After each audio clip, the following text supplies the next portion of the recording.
adam ho thêm gạo phụ chun pakai thupi apu nanat naku dam do zo pum na te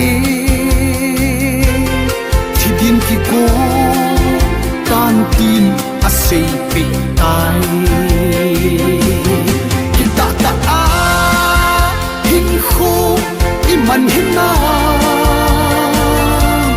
bun su ta a pakai kin ibol hin na pakai bo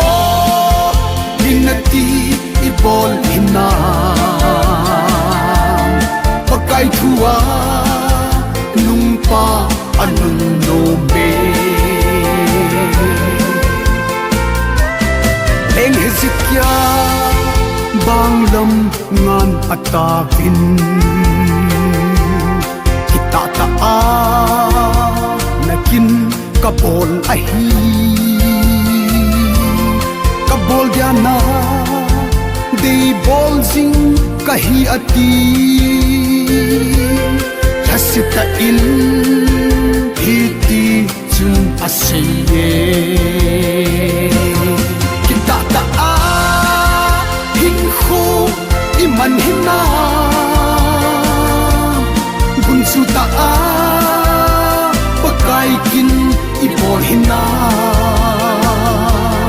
pakai bo dinati ibol hina pakai thua nung pa anung no me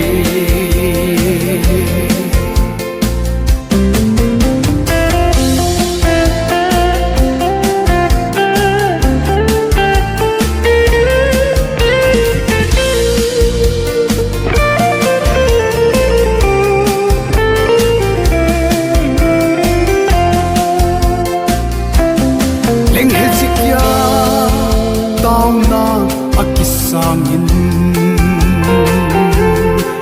som lenga ahin kho ape be itaw mau sa na thei na din dam lai hin kon pakai na tong muti kita ta a hin kho iman hina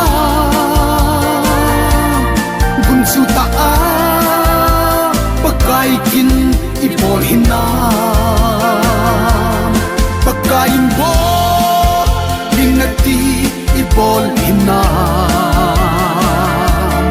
pakai thua nung pa